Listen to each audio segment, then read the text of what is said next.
Hey, Clayton, why did Lot offer his daughters to the men of Sodom?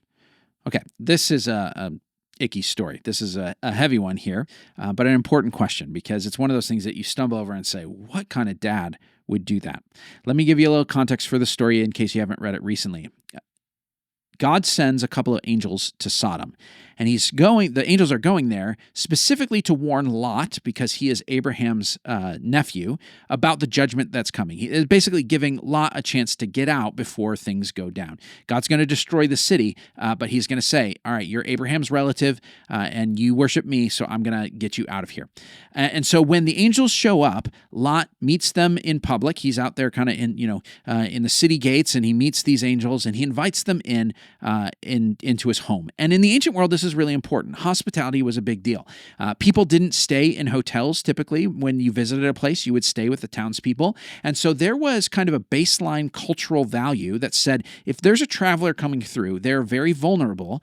And so you have to show them great hospitality. You need to protect them. You need to provide for them because they could be taken advantage of. And so the average person would say, this is a duty that I have to take care of people who are traveling through, because if I'm ever traveling through somewhere, I want the same thing. And so people would do this. And so helping strangers was a big deal in that time. And so Lot is doing what a typical decent person would do in that time. But Sodom is the opposite of that, okay? The rest of the people of Sodom, instead of welcoming these men in, they show up, and the men of the city show up in the city square, and they demand, or they show up at Lot's door, and they knock on the door and demand that Lot send the men out because they wanted to rape them. Okay, this was going to be a gang rape situation, and these men were going to essentially assault these visitors. Now, just a little aside here, people often use the story of Sodom as a way of discussing the topic of homosexuality, but I want to say very clearly, this is not a story about that. Now, the Bible has other things to say about same-sex sexuality, but this is not one of the places where it's addressing it, because this mob of people are not coming out of sexual desire for these men.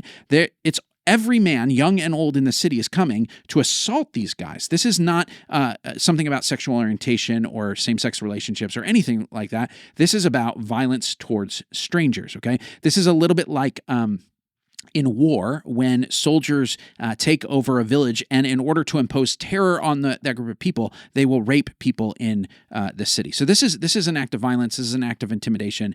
This is a threat, not a sexual activity. Okay, but what Lot does when this mob comes for these angels that he's protecting is he defends them. Okay, he says, "I'm going to not open my door." Right now, it turns out the angels can defend themselves. They've got the ability to kind of make the guys go blind and that sort of thing.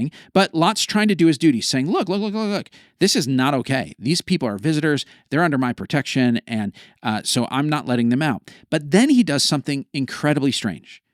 He turns to the crowd and says, well, you know what? I know you want these men, but I've got 2 virgin daughters. Why don't you take them? This is where it's so icky, because it seems like what Lot is doing is the decent, respectable thing and saying, I'm going to protect people who are vulnerable. But then he just gives up 2 vulnerable people to a mob. Now, the mob doesn't take them. They say, we don't want that. That's not what we're here for. But still, the offer is out there.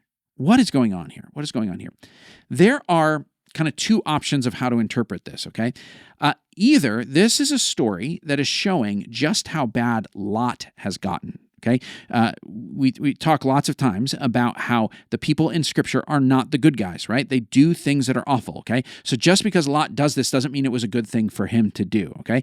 And it seems to be that he has clearly internalized some of the culture of Sodom. Okay, he has integrated himself like he's sitting at the city gate, like he's one of the kind of leaders of the community. He's marrying off his daughters to guys who live in Sodom. He's doing this, and the culture's rubbing off on him. And even though he's, kind of nominally, a worshiper of God, he doesn't seem to be a fully righteous guy, okay? And it's showing in this story that he doesn't deserve this rescue. This is actually a mercy to him on behalf of Abraham. He's basically getting spared because he's associated with a guy who is faithful to God. And so on behalf of this one guy, Abraham, he's going to be spared even though he doesn't deserve it. So that might be what's going on here. Lot's icky. He shouldn't be spared, but he's receiving mercy that he doesn't deserve. That could be one way to interpret the story. The other way to interpret the story is that this might be kind of sarcastic. Okay, it's a hyperbole. It's a way of saying, guys, you would assault strangers here? You might as well just rape my daughters. Not that he was offering that as a serious proposal. He's just saying that's how absurd this is, right? One commentator that I looked to try to sort this out said, it's almost like saying, just take the clothes off my kids' back. It's almost an outrageous way of saying, how dare you do these things, right?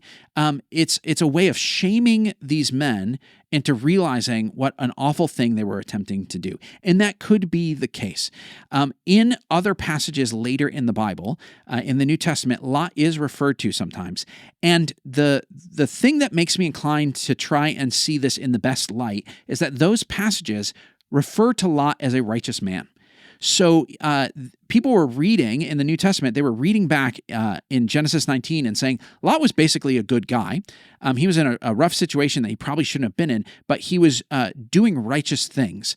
And so is there a way of reading the story of Lot and saying, maybe I'm misunderstanding it when it looks like he's doing something unrighteous? I don't know.